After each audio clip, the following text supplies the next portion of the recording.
Your 8-minute question and answer period will now begin. What didn't go well this year and what did you learn from it? Okay, I guess I can get started on that. So this year going into the school year, we were immediately hit with the pandemic. Actually, as soon as Jamie and I became co-presidents, we were hit with the COVID-19 pandemic, and a lot of things were uncertain at that point. And I would say that one thing that did not go well this year is that we were having trouble finding vendors for our products and our projects. So just to give a background, our projects rely on working with other vendors to provide us with their waste products from either the honey making process or the beer brewing process. And we use these waste products in order to produce our products for our projects. And due to the COVID-19 pandemic, a number of our vendors that we used to use were either wary of working with other people during that year or weren't producing enough product to actually provide us with their waste and a number of other factors. However, Mara, I missed the second part of that question. Can you just What repeat? did you learn from it? Okay. So something that I think we learned, and Jamie can add to this if she has anything else to add. For me, I feel as though we learned to be a lot more inventive and to work with others and to explore the strengths of others and the connections that other people may have in order to find ways to continue carrying on with our projects. So one of our team members, for example, on our Kind Hive team, her name is Sarah O'Connell, and she worked with Grace McGinnis. They both explored a number of ways to make sure that they were receiving the beeswax, and they continued to work on that throughout our first semester. And finally, in our second semester, they were able to find a source for the beeswax. And the same thing goes for our Flourish project. We were able to find a new brewery to work with in order to source our spent grain.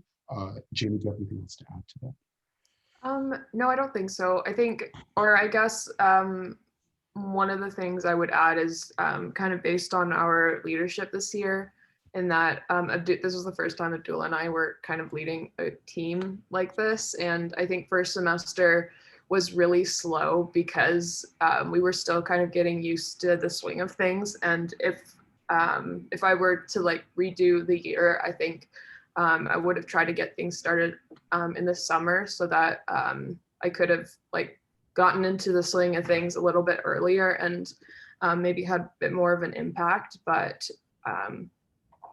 yeah, that's all I would add. Abdullah pretty much covered everything. Have you engaged any subject matter experts in the development of your projects? No, not that I know of. Looking at the triple bottom line, people, planet, and prosperity, is there one of those where your team could have done better?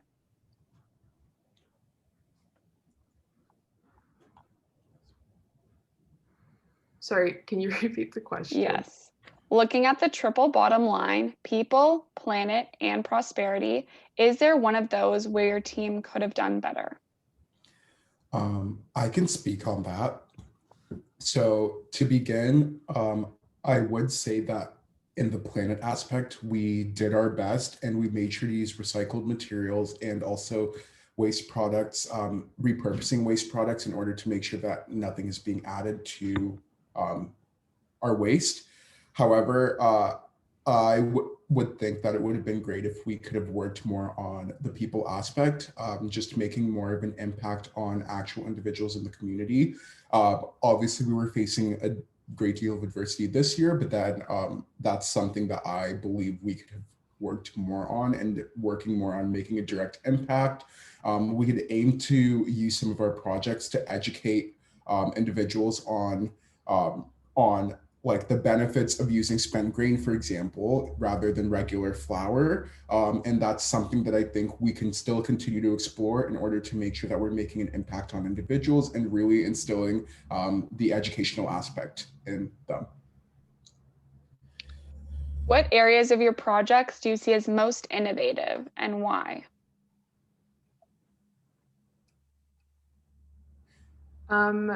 I guess I'll speak to Kind Hive specifically.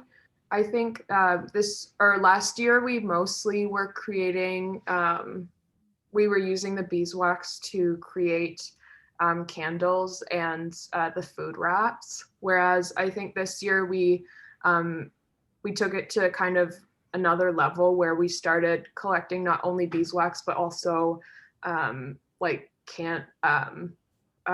almost like completely used up candles, and we created wax melts out of them. So instead of burning the like carcinogenic excess like wax in the candles, it would melt and still like have that like positive effect on like mental health and things like that. And we tried to take we started to kind of brainstorm this a little bit, but it was we wanted to start taking a mental health kind of perspective on the project as well, in that, like, for example, the candles that we made out of beeswax, we found that like certain scents would improve focus, or some might decrease anxiety, and we wanted to include like education on that kind of stuff in our products. And while we didn't get to implement them fully this year, I think it was a really innovative idea, and that's something that will grow next year and will be really successful, I believe.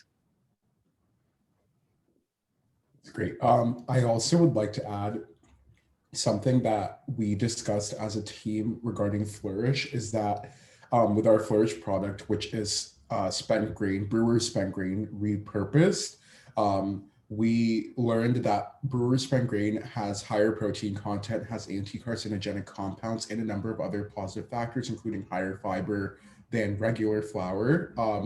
So one great aspect of our Flourish product is that we offer a nutritious alternative for regular flour, so it's more healthy.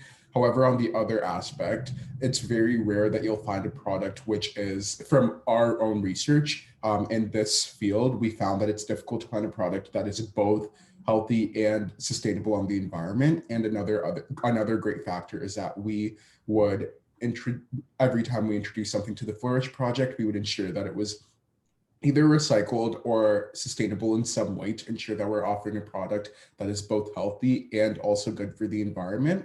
So I would say that that is also something else that's innovative for the projects. Why is your team the right group to run these projects? I can touch on that. So I would say I was really impressed with our team this year, especially during the COVID-19 pandemic. Going into the co-president role, I was concerned about the communication aspect, just because it's a little bit difficult to communicate with others, or it can be a little bit harder to communicate. Your time has now expired. Thank you, Enactus University of Guelph.